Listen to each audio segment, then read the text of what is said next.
kita berdoa dulu sebelum kita mulai kegiatan perkuliahan hari ini. Mari berdoa menurut agama dan keyakinan masing-masing. Berdoa dipersilahkan. Doa selesai. Selamat siang. Assalamualaikum warahmatullahi wabarakatuh. Waalaikumsalam warahmatullahi wabarakatuh. Waalaikumsalam warahmatullahi wabarakatuh. Baik, hari ini kita akan membahas kemarin itu masalah lingkungan. Hari ini kita akan membahas tentang pemecahan masalah lingkungan. Untuk tugasnya sudah siap semua ya? Tugas masing-masing. Siapa yang belum? Bisa raise hand yang belum, siapa ya?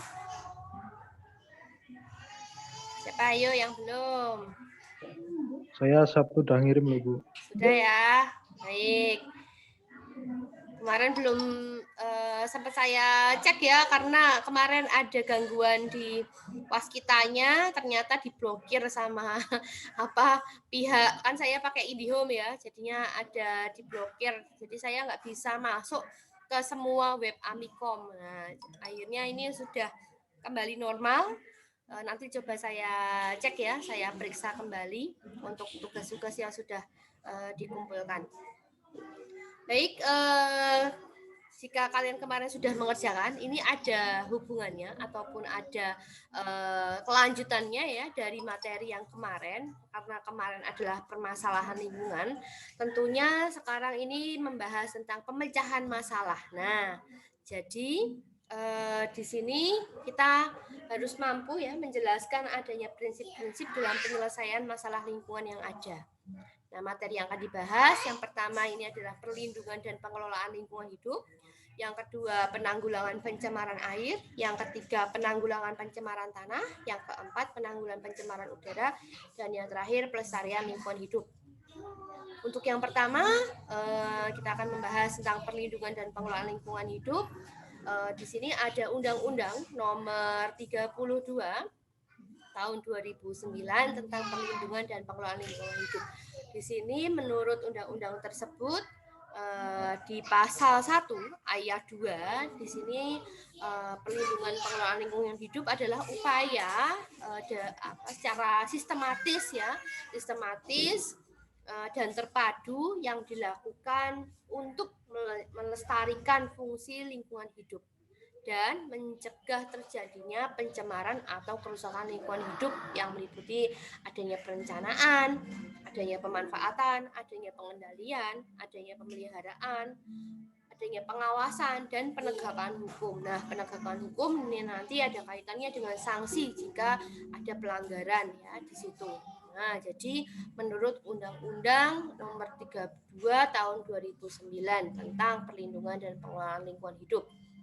Nah, contohnya ya dari perlindungan dan pengelolaan lingkungan hidup ini adanya larangan, misalnya dalam melakukan pencemaran atau memasukkan benda berbahaya beracun atau B3 ya, dan juga misalnya memasukkan limbah ke media lingkungan hidup, atau misalnya kalau industri, pabrik ya membuang limbah begitu saja tanpa adanya pengolahan ke badan sungai. Nah, ini merupakan pencemaran ya, atau melakukan pembukaan lahan dengan cara membakar, sehingga ini akan mencemari udara ya, terus mencemari lingkungan ya sekitarnya di situ ya, sehingga ini dengan cara membakar itu tidak dibenarkan ya, sehingga ini pembukaan lahan dengan cara membakar itu merupakan tindak larangan juga ya yang merugikan bagi lingkungan.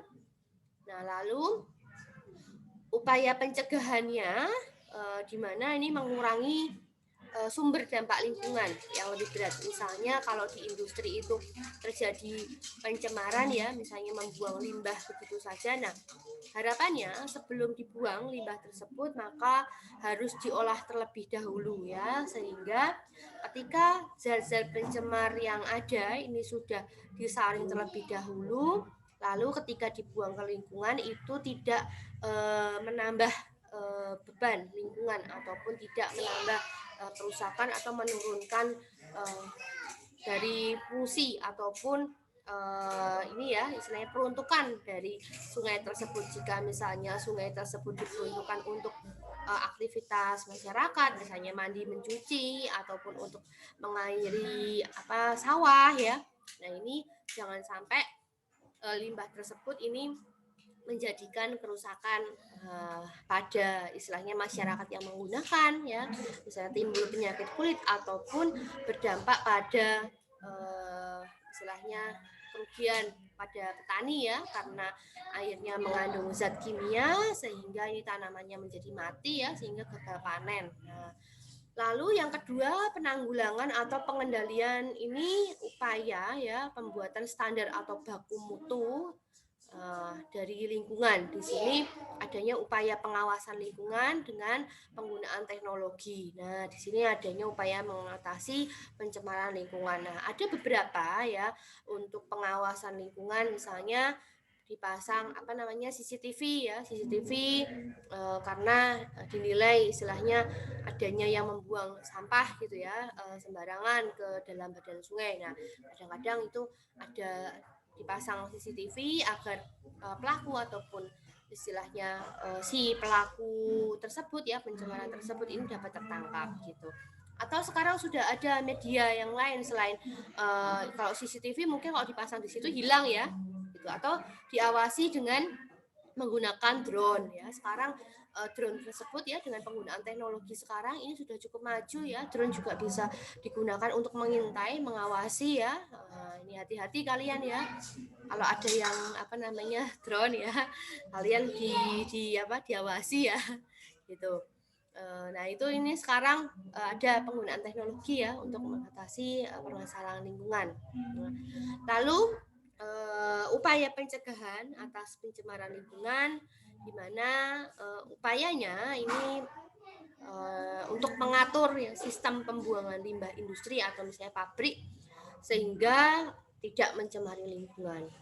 Lalu yang kedua, menempatkan industri atau pabrik itu jauh dari kawasan permukiman penduduk, tentunya ini agar pencemaran industri baik itu air maupun udara yang dihasilkan itu tidak mencemari ataupun mengakibatkan kerugian pada penduduk ya, terutama di bidang kesehatannya.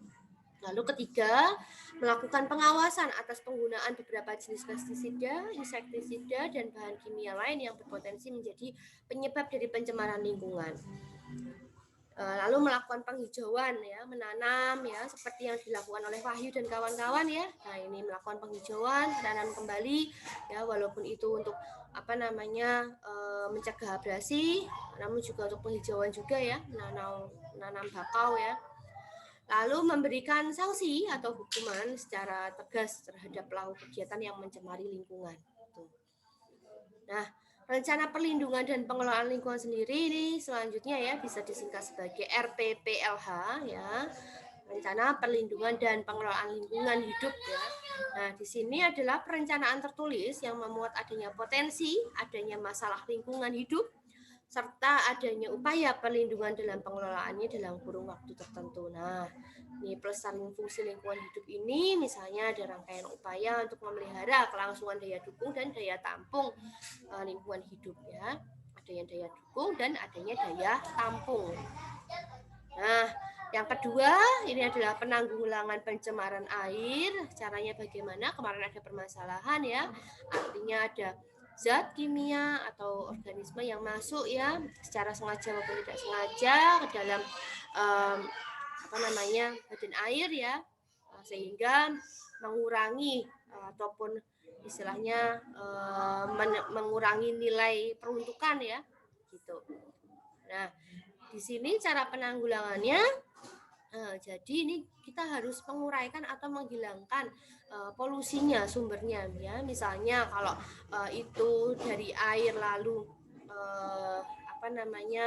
air yang dialiri ke sawah ya, ke lahan pertanian, lalu pertanian itu menggunakan pupuk kimia, dan nanti air tersebut kalau irigasi kan ini ya dari masuk nanti keluar lagi ya, air tersebut keluar lagi. Nah, keluaran dari lahan pertanian tersebut akan bercampur pupuk yang ada di dalam lahan pertanian tersebut, maka air tersebut akan mengandung zat kimia dari pupuk tersebut. Nah, ini sehingga harapannya di dalam bidang pertanian ini juga mengurangi jumlah penggunaan pupuk kimia yang ada gitu. Terus merecycle buangan ya, recycling ya. Ini seperti halnya dengan sampah juga ya. Artinya mendaur ulang. Ya, mendaur ulang sehingga barang tersebut tidak jadi sampah ya. Misalnya kayak bungkus plastik ini kalian bisa gunakan sebagai media tanam. Nah, ini itu namanya merecycle ya, didaur ulang atau didaur ulang dengan menghilangkan bentuk aslinya.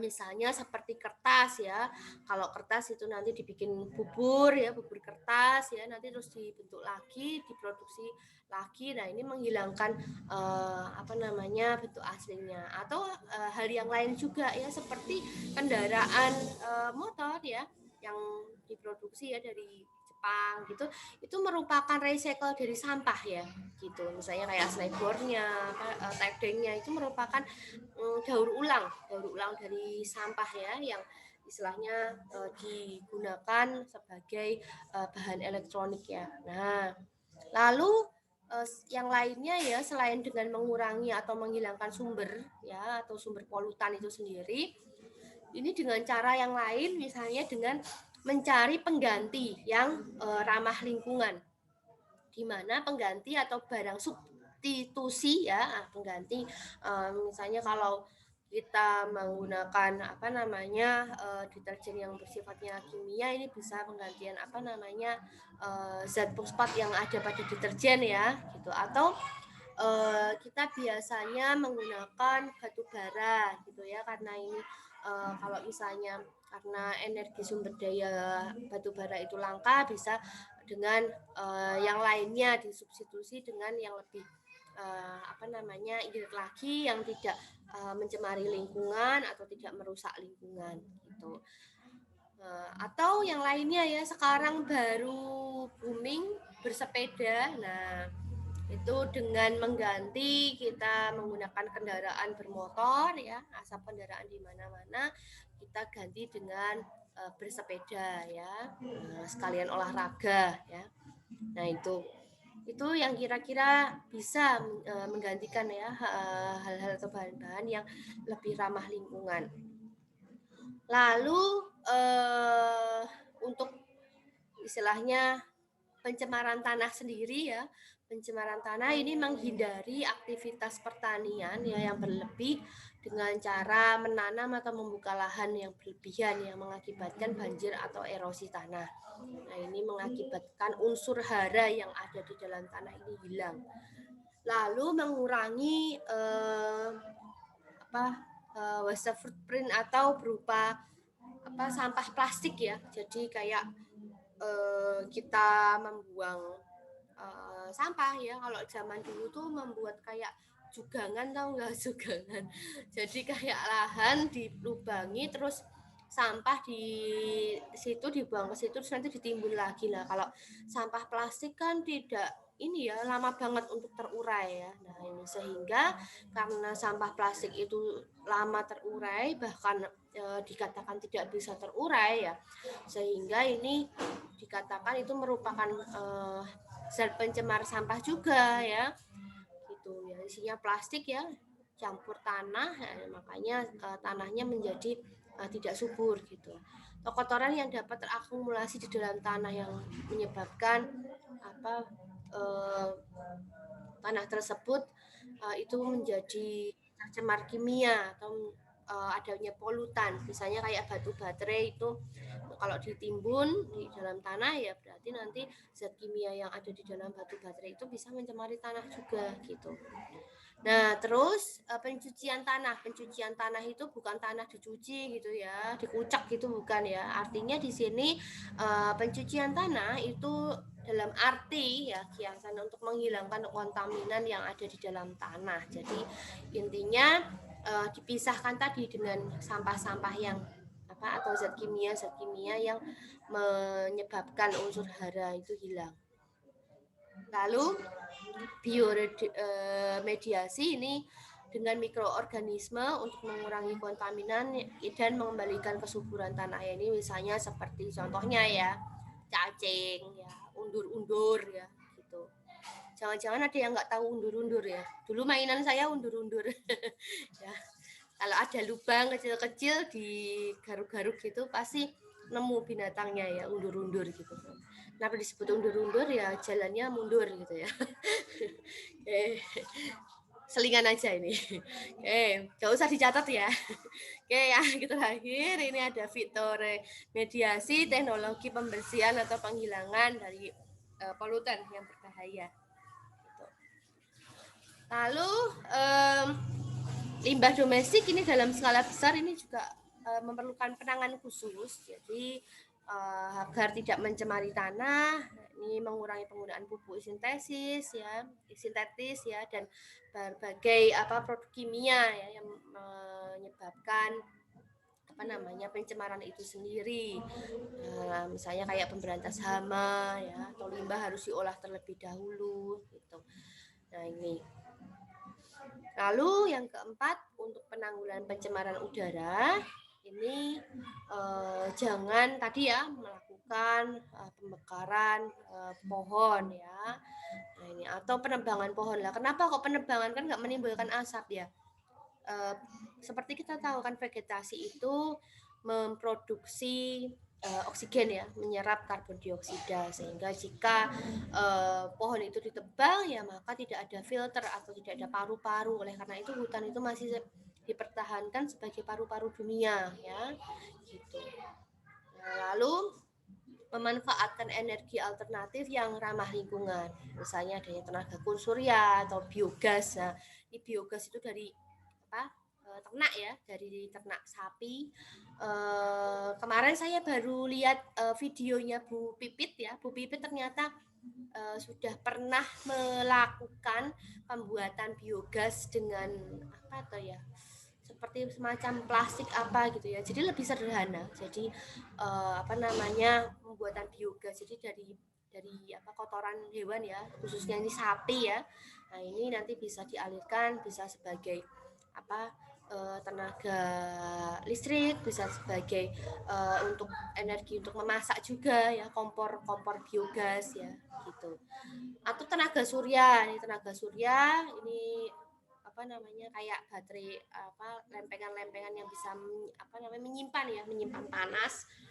Ini banyak juga dijumpai di traffic light ataupun lampu-lampu traffic ya, lalu lintas itu kalau ada piringan hitam yang menghadap ke atas itu untuk sel-sel gitu. Nah, lupa saya istilahnya. Ada yang ingat nggak namanya? Solar cell apa ya? Jadi kok solar cell sih? Jadi intinya dia itu menangkap cahaya ya, menyimpan. Nah, itu nanti mengolah menjadi energi ya, yang bisa istilahnya menghidupkan lampu lalu lintas itu tadi ya. Untuk energinya adalah tenaga surya tadi ya. Lalu penggunaan kendaraan umum dan mengurangi penggunaan kendaraan pribadi, bis ya. Silakan menggunakan kayak kalau di Jakarta, kalau di sini namanya Trans Jogja ya gitu. Nah, silakan menggunakan kendaraan umum ya. Dulu saya kalau berangkat sekolah menggunakan bis umum juga ya gitu. Nah, sekarang aja ya menggunakan motor ya. Oke, lalu membantu meminimalisir terjadinya polusi ya, karena akibat dari asap kendaraan tadi. Tunggu sebentar ya.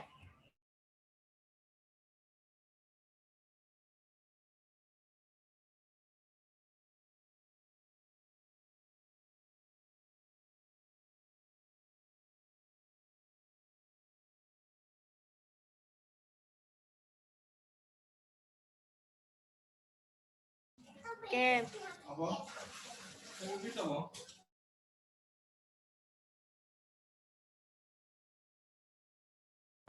Saya lanjutkan untuk yang selanjutnya, menciptakan jalur hijau di perkotaan dengan menanam pohon-pohon ya. Misalnya ada yang di tengah marka itu biasanya ada pohon-pohon. Nah, itu salah satu untuk penghijauan ya.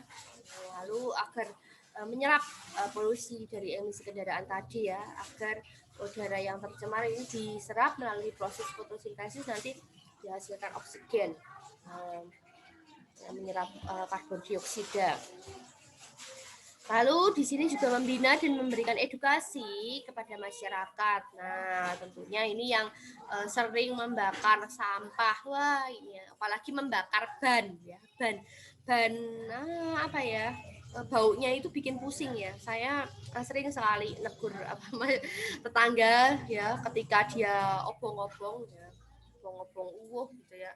Istilahnya baunya itu asapnya ya, itu bikin nggak enak ya, pernafasan terganggu ya. Jadi di sini mengedukasi ya itu untuk pelestarian lingkungan hidup. Nah, ini pengendalian melalui perubahan proses dari subsistem ya.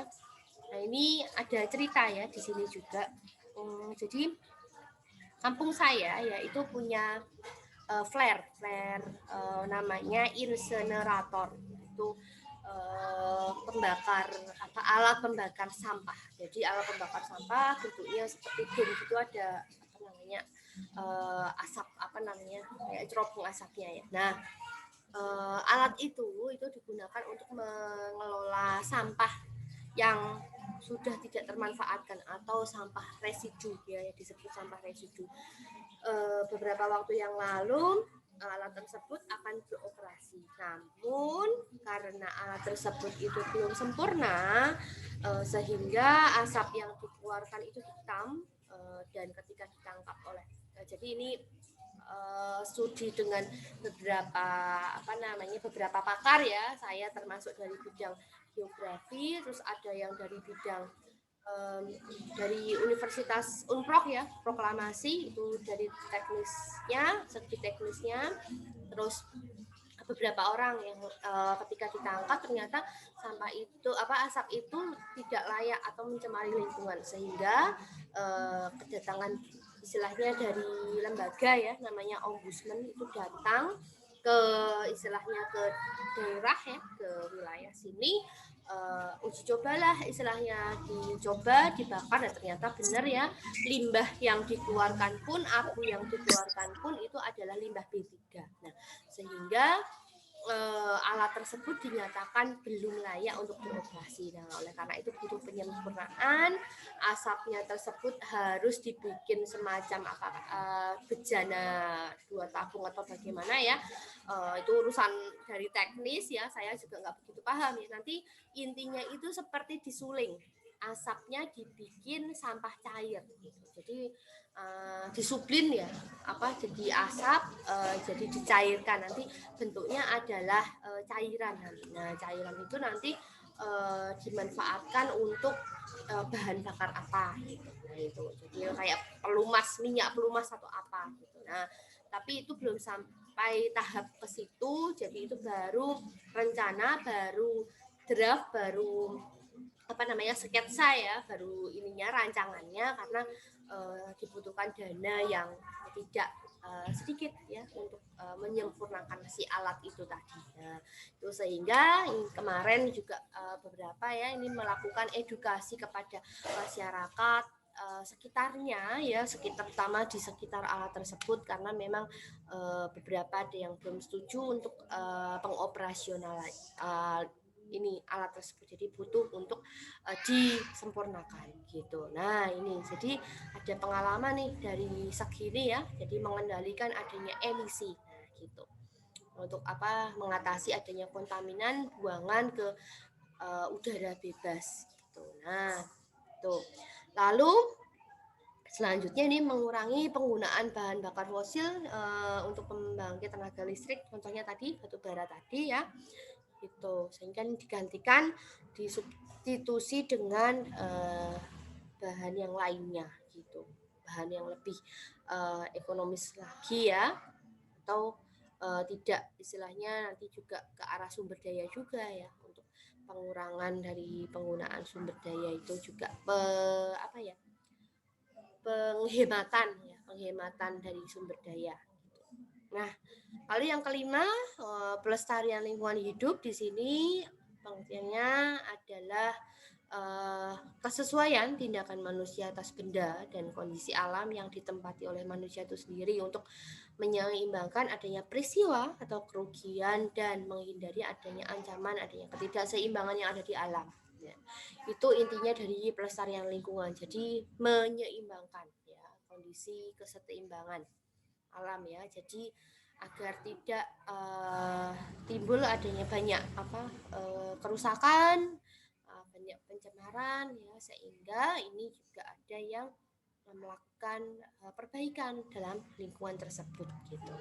Nah, contohnya untuk pelestarian lingkungan ini ya pelestarian tanah, udara, hutan, flora fauna, ya, pesisir dan laut ya yang dilakukan oleh Wahyu. Ini bagus sekali ya. Lanjutkan Mas ya dan tim. Pelestarian sumber daya air ya.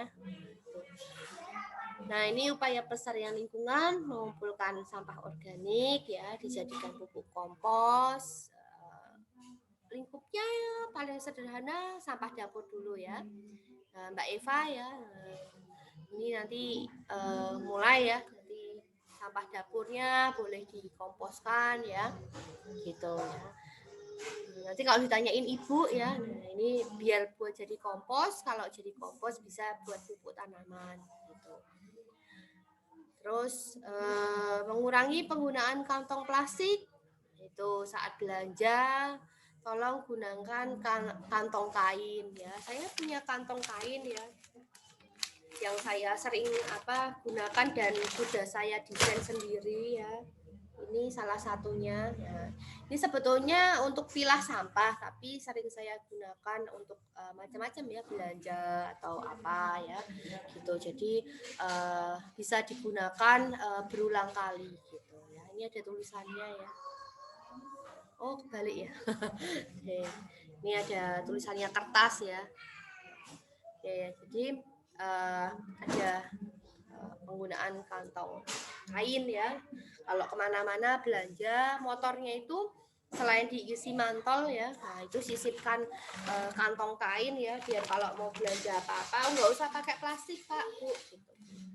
Gunakan saja masukkan saja di sini gitu, kantong kain gitu. Saya sering seperti itu, jadi kalau mau beli apa-apa nggak usah pakai tas plastik gitu.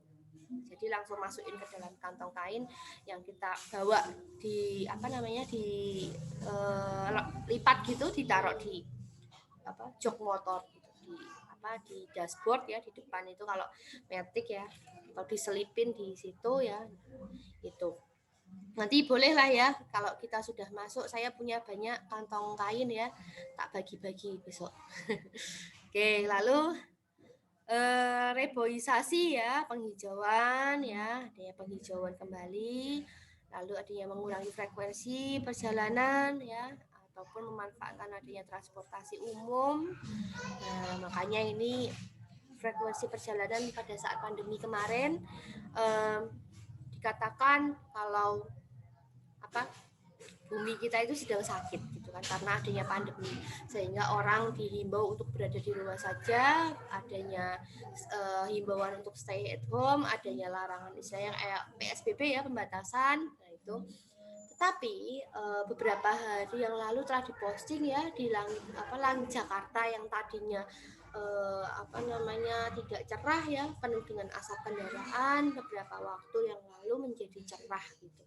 Nah, artinya apa? Nah, ini emisi gas buang kendaraan menjadi menurun. Bahkan di saat pandemi, bumi itu malah justru baru sehat-sehatnya ya. Udara itu baru bersih-bersihnya karena asap kendaraan menjadi berkurang gitu. Nah, lalu lanjut untuk membentuk kawasan konservasi alam ya, seperti yang Taman Nasional, Suaka Marga Satwa. Selain tadi ya untuk melindungi adanya flora fauna yang ada di dalamnya, juga sebagai paru-paru dunia gitu ya. Tuh. Lalu arti lestari di sini ya, nah, pelestarian di sini lestari itu ialah tetap ya, selama-lamanya kekal, tidak berubah. Nah, maka dalam pembangunan ya kita dapat melestarikan lingkungan atau melestarikan keseimbangan lingkungan. Jadi yang harus kita lestarikan itu bukan lingkungan itu sendiri, tetapi kemampuan lingkungan, di mana lingkungan tersebut digunakan untuk mendukung pembangunan dan tingkat hidup yang lebih tinggi. Artinya kualitas hidup kita harus tahu ya, kalau udara tercemar tidak baik bagi kesehatan. Terus tanah tercemar kalau kita tanami tidak subur, tidak menghasilkan, gitu ya. Terus air kalau tercemar ya tidak bisa kita minum. Nah itu ya, jadi harus ada peningkatan kualitas hidup yang lebih tinggi dengan cara melestarikan lingkungan. Tindakan pelestarian lingkungan itu dari mana? Dari dalam diri kita sendiri masing-masing ya. Ya, saya himbau istilahnya mulailah dengan cara memilah sampah ya. Sampah rumah tangga aja, sampah dapur dari rumah, mana yang organik dikomposkan, mana yang anorganik disisihkan, atau kalau belum ada bank sampah di lingkungannya bisa dipanggil perongsok ya, gitu. Bisa dijual ya, kayak kertas, kardus ya, plastik, botol kemasan minuman ya, itu bisa dijual ya, gitu. Nah, itu dari saya untuk materi hari ini cukup sekian. Nanti kita akan mulai diskusi